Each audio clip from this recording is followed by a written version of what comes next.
Green, Tory Lanez has put out a new a new record, right?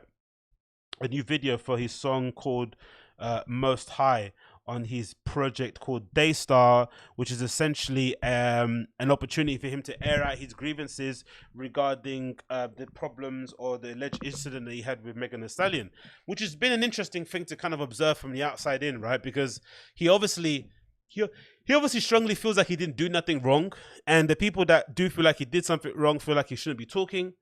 But then if you didn't do anything wrong, you should have a right to defend yourself and you should be innocent until proven guilty. But in the best way possible, if you want to answer some of the critics, best to do it is maybe to just put out a song on YouTube. So it's to put out an album, right? Just kind of put it on wax. You get the ability to be a little bit artistically creative, artistically free. You get the ability to kind of slip in some home truths and kind of have it be, you know, music style, as they might have said in the Joe Budden podcast. But I thought it was a very clever way of doing stuff. And again, just from the purely musical standpoint, it's easily one of his best projects, if not the best project that he's put out in a long, long time. Especially when you consider the kind of rigid format of like a Chicks tape, right? Which is essentially taking old school, classic R&B hip hop records, flipping them in a contemporary way. But in terms of showing a range of sounds, a range of sound textures, a range of tonality, a range of melodies, Daystar, top. So we're gonna watch Tory Lanez Most High official music video, and I'll give you my reaction as we go along.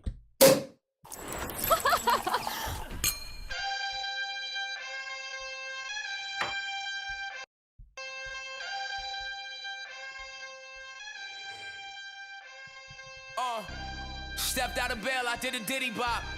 I had to tilt my head. It's got the OJ Glove at start. That's funny. Walk away free cause I'm innocent. And when I walk the whole world, oh a nigga wild. We've been at the gas station all night. We've been at the gas station all night. They done had the bag waiting all night. Oh, this looks fun, isn't it? Tell them that it's lit, bitch, we on fire. Hey, praise to the Most High. Hey. Praise to the Most High. LOL, the white girl at the back, right, doing the epic white girl dance. Like when it just gets so crunk. I love white girls when they get dancey, innit? It just gets so crunk. They don't know what to do with their body. Just jumping, doing nonsense. Look at the back. Look. Praise to the Most High. Praise to the Most High. Praise to the Most High. Ah, you see her? Look at her moving her arm. So cringe. Look at her. You go, girl. Devil want a nigga show. Okay. I beat that nigga 1,000 times in a row. Yeah, here we go. A couple weeks ago, he thought he threw his best shot. Yep. All I'm looking at is Twitter playing friend or foe. I wonder if that is a thing, isn't it? Like, because obviously he's deeply religious. If you've seen the interview that his father did, Tory Lanez's father did with Milagro Grams, again, Mob Radio, check her out. She's been at the forefront of reporting this whole incident between Megan Thee Stallion and Tory Lanez. And she's basically been on point since the beginning. She always kind of was a little bit skeptical about the story that Megan put out there. And she's basically been proven correct if we believe what we believe. We believe in what we kind of know from now. But I wonder, like, because he's a deeply religious guy, I wonder if there is some kind of validity to the idea that this is definitely an attack from the devil, an attack from an evil entity, because there has to be something there. There has to be more than because it's like conspiracy. Conspiracy theories are still similar, right? Because there has to be an acknowledgement that sometimes if there are too many coincidences, that it's not a coincidence. There has to be something more malicious, something more premeditated, involving whatever you're talking about, right? Not everything can just be chalked up to a coincidence. It's just there's too many. Sometimes if things are too coincidental, they've obviously been planned out in some regard. So if you're Tory Lanez and you finally get your masters back, which is really rare, right? Especially considering how young he is in the industry, especially considering how green he is too, for him to be so aware of his contracts, to be aware that he's in a bad deal. Because you remember he went through that bad spat. He was about to expose his label, but then he didn't. He gets out of his deal. He's one of the rare ones. He gets out of his deal, but he's also kind of French. Prior to the Megan Thee Stallion thing, he's French Montana popular, which means like he knows everybody, right? He's friends with. That's why I think in the album he has such a personal. He seems so personally offended that Kehlani and JoJo sort of threw him under the bus because he actually knows them as friends or as kind of musical peers. So he's one of the rare artists who's at that age. He's very friendly with everybody, right? They respect, not friendly like Rich the Kid friendly, but like they respect him musically, right? They're like, okay, cool, you're one of our peers, we rate you, right? So he's in that vein. He finally gets his master back, so he's got that weird thing where like even though he doesn't have the backing of a major label, he still has these personal connections that he can call upon. So it's a very rare situation. And then suddenly, out of all that, you end up hooking up with one of the, the quote unquote baddest women within the industry, and Megan Thee Stallion, someone that guys are lusting after all over the place. You kind of build this really deep connection, if you believe what he says on the album, and then suddenly, off the back of a really unfortunate incident, the entire industry is trying to cancel you. And it must feel like, okay, this is definitely a sort of a punishment for me deciding to walk away from a label, because there is this, you have to kind of feel to yourself like there's no way Tory Lanez would have been punished or would have been dealt with this way if he was signed to like a big label, if he was on Atlantic. This wouldn't have happened in this fashion. Like, they would have protected their investment, right? Because especially if he would have signed a new deal before he blew up with the whole quarantine radio thing, this label would have bended over backwards to make sure he's protected, because there's so much money invested and tied up in him as a brand or as an entity.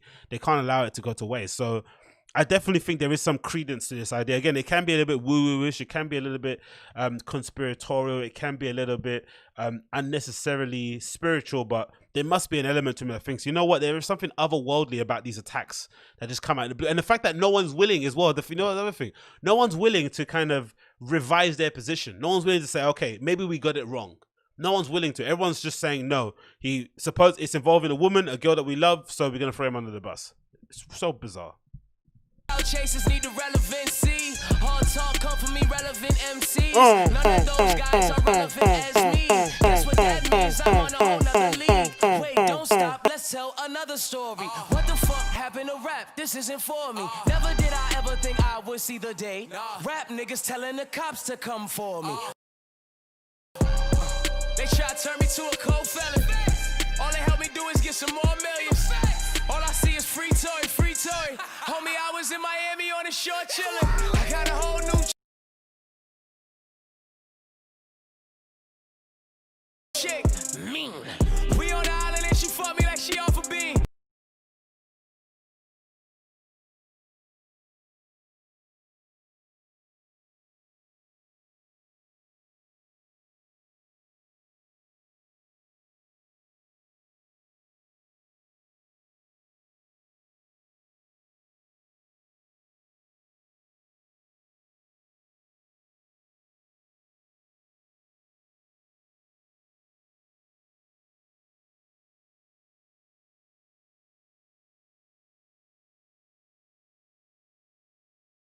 What's his face breaks up with somebody, right? Every time what's his name, Future hooks up with another video vixen and ends up having to break up with them. That's why fans are so excited, because you're like, you know what, we're gonna get the best music ever, because naturally that doesn't naturally happen.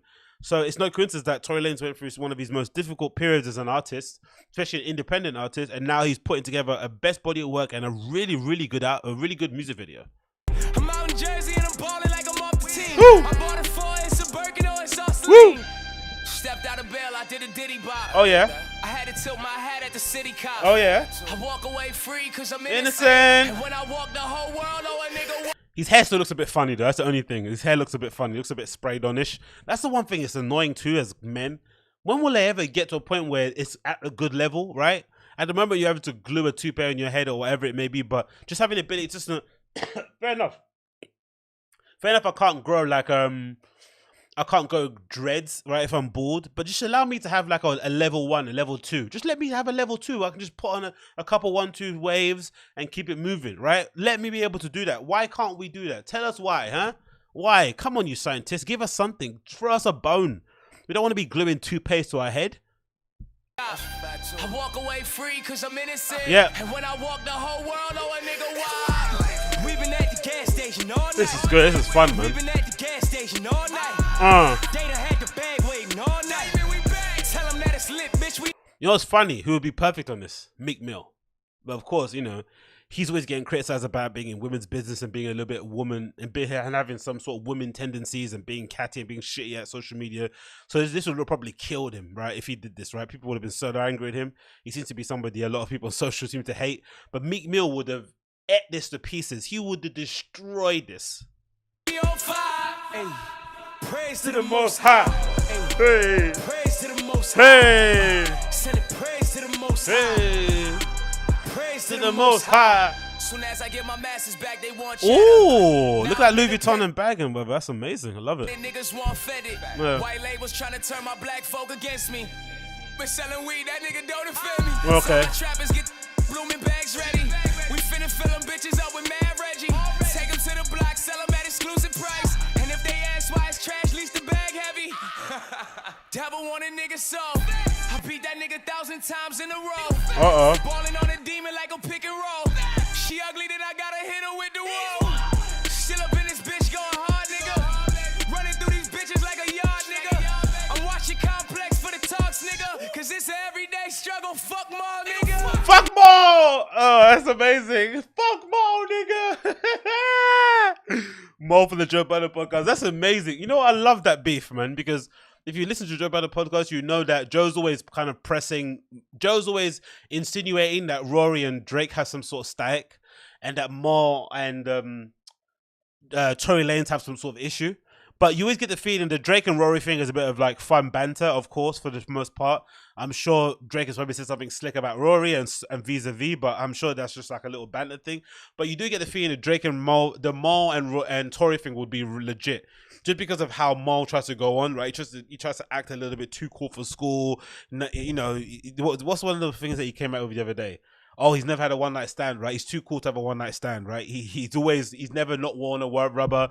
Like, just those really things that's like, you know, okay, let's relax. Like, just let your guard down a little bit. Stop trying to be the cool guy in the room all the time. Do you know what I mean? We get it. You're from the streets, right? Packing up O's. We understand, but we got the feeling you definitely understand why there would be a bit of a tension between Tory and Mo, but to consider how Tory goes on, you'd think, you know, it's the attitude and the bravado, the braggadocious attitude, but I can envision them having a lot more issues together. And when this issue first obviously came to light, Mo went hard in the paint at Tory. He said, "You a bitch, you this, you that, you can't touch women." And of course, it was way over the top. At the time, I was thinking, like, we don't even know the details of this case. It sounds really strange. It's one of the most bizarre stories of 2020, still the most bizarre one, especially when you consider the element of Kylie Jenner being involved, you know, Megan Thee Stallion's best friend being involved, like just mad LA nights, right? It's up there with that whole Jordan Woods, Tristan Thomas thing. But when he came out super hard, you also had the feeling like, is he doing this because he slightly wants to, you know, get with Megan himself? Like, this is one of those kind of overcompensating things that some men do where they try to be a white knight for females in the hope that other females are going to be like, oh my God, look, he's back and supporting us. Or it could be just because, you know, Megan is signed to Rock Nation management, I'm guessing. Biggs, obviously, Miles Brothers involved in that. It's family ties. He just feels a kind of intrinsic need to always defend people on Rock Nation or not say anything too disparaging because, you know, it's family business, blah, blah, blah. But whatever the case, he tried to come out hard in the paint against Tory at the time when it was trendy to say that. Then when more details came out, he then decided to go back on the podcast and say, oh yeah, I was talking to my young boys. I was talking to my boys on the streets, the guys with their ears to the ground, and they told me, it's like, no, you didn't. You went on social media, you probably saw a video of Milagro Grams or Mob Radio or somebody of that ilk. Someone sent you a link or something, you read some information, you're like, ouch, maybe I went too hard at this guy. And then he tried to walk it back. But by that time, it was too late. I'm sure people in Tory's camp were like, nah, fuck this guy, innit? Because everybody else on the podcast, even maybe Parks, who's probably a little bit more social justice-y than Mo, he was even a little bit like, hey, if he did it, he's a bitch. But I'm gonna wait until more information comes out. But Miles one that came out straight away and was like really hard in the paint at Tory. So it's funny that Tory kept the same energy. And again, it's interesting on the album that he, as much energy as much ammunition as he has towards Megan, you still feel like he has like a soft spot in his heart for her, and he hopes that they get back together. In so many songs, he's crying about, oh, let's get back once, hopefully we can be friends again. Of course, a much better voice, but you know, you can tell he has a lot of love for his woman. But everybody else gets dragged, like anyone that's just uttered his name gets flipping bullets to the head top, and I love it. It's so refreshing to see an artist just name names, right? Usually it's always just vague, indirect, double entendre bullshit. No, say their name. Say their name, brother, because you're saying it in private anyway. Why not just say it on record? I got love for them till they count me out. Yeah. Niggas mad I spun they bitches like a roundabout. Which might be true. It might be true, right? The fact that it's a short Canadian guy, right, that decide that basically, you know, tore through the sugar walls of some of these most illustrious women in hip hop. Imagine that could be a thing, you know, and women surprise me. If you've ever watched clips of Love and Hip Hop, you know how deranged some of these guys get with women, right? Especially when you look at hip hop in general, they seem to pass around the same girls. So it won't surprise me if some of the ill will towards Tory simply has to do with the fact that he's Canadian and he bags all these women, right? Because he sings and he dances and whatever it is, what else it may be, right? Just because he's just a cool guy. Because that's something that this well goes that does get overlooked, right? I would imagine, especially in the entertainment industry, I would imagine if you are a decent guy, right, just a human, forget what you look like. If you just treat people well, you could probably sweep up. You could probably be a sniper of all snipers when it comes to dealing with the vixens and the the vixens and the IG models of the world. You could probably clean up because they're having to deal with so many dickheads and douchebags that if you're just a little bit nice to them, it will really go a long way. So I can only imagine how, you know, being Canadian, you know, coming from the mud, quote unquote, as Tory Lanez has had, having a career where he's had, you know, not the biggest cosigns in the industry, had to kind of make it on his own. He's probably a pretty level-headed dude, probably a good person to hang around with, probably has a good banter, blah, blah, blah, blah. So it probably does come to him a lot more easier than some people. But again, I just don't think it's as hard as some of these guys make out. They probably go out their way to just be dickheads to people and then, you know, are surprised when their favorite girl ends up hooking up with Tory. But hey, what do we know? See niggas trying to kick me when I'm down and out. But I came in here with a purpose, I ain't round for clout. Illuminati trying to get me, nigga. Oh. They got a spear like a Britney, nigga. Through the hot and cold. Oh, is that Britney? Oh, awesome. Awesome. If I gotta die for that, That's a funny scene. That's a funny scene. I Awesome. spent 4 seasons at the Four Seasons. Seasons. I might even flex just for no reason. Uh-oh. Got a penthouse in DR and PR. I call it pH balance and it's Puerto Rican. These niggas don't like me. I'm feeling Gucci. He actually looks better too. Because I'm not really a fan of his style at all, zero prior to this, but he has actually been styled pretty well. Like, I like it when people I like it when people are styled in the way that they would actually dress day to day, right? That's probably the marker of a great stylist. Somebody is able to kind of tap into somebody's actual taste and kind of elevate it. He looks amazing here, man. Really good outfits, right? Got the blown jacket. I'm not sure what the hat is. Maybe it's D squared or something. Looks good with that hat. And then the other hat outfit with the short sleeve shirt. He's got that Ferrari that everyone seems to have in hip hop. What is it? The F44, whatever, F44 something. I don't know. Man, and I'm so icy. Wear these niggas out like a white tee. Yay. My comeback rate super pricey. Stepped out of bail, I did a diddy bop. That'd be funny as well, though, right? If he had to rate one moment, that's his dog, I'm assuming, right? Imagine he had to rate one moment prior to all this pandemic and the backlash, and then he decided to like, okay, look, I'll work with you, even if I know you disparaged me or kind of put mud on my name, but I'm gonna charge you 3 times what I would have charged prior. That would be jokes. That would be hilarious. I did that. I had to tilt my hat at the city cop. I walk away free cause I'm innocent. And when I walk the whole world, oh a nigga wild. We've been at the gas station all night. We've been at the gas station all night. They done had the bag waiting all night. Tell them that it's lit, bitch, we on fire. Ay. Praise to the Most High. Oh, that song's good. Praise to the Most High. Send it praise to the Most High. Praise to the Most High. This is so good, man. Oh, the dog at the end. Bless. This is so good. Edited by Tory and one. Yeah, this is awesome, man. He smashed it. Again, great video.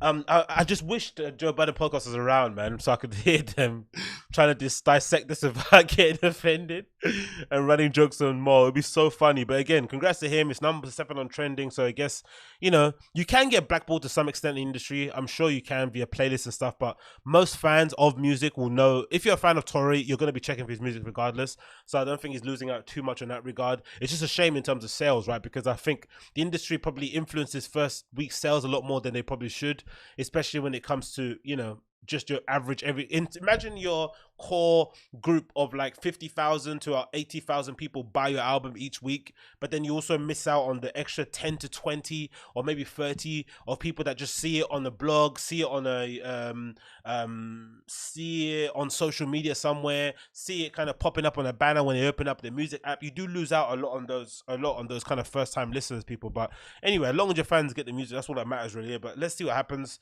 going forward. I'm interested to see if he does more videos on the album, because the other tracks are a lot more personal, have a lot more kind of direct bars involved in them. I wonder if he kind of turns this whole into like what's that R. Kelly thing? Oh, they did flip. I forgot the name of it, but you know the R. Kelly thing, where he essentially went through an entire. It was like the music videos were basically stitched together, right? It was an entire arc of a story. Confessions, I forgot what it was. Anyway, you know what I'm talking about. But let's see if he does more videos going forward. But yeah, that's Tory Lanez Most High. Check it out. It's on YouTube. Great video. Daystar album available now on all DSPs.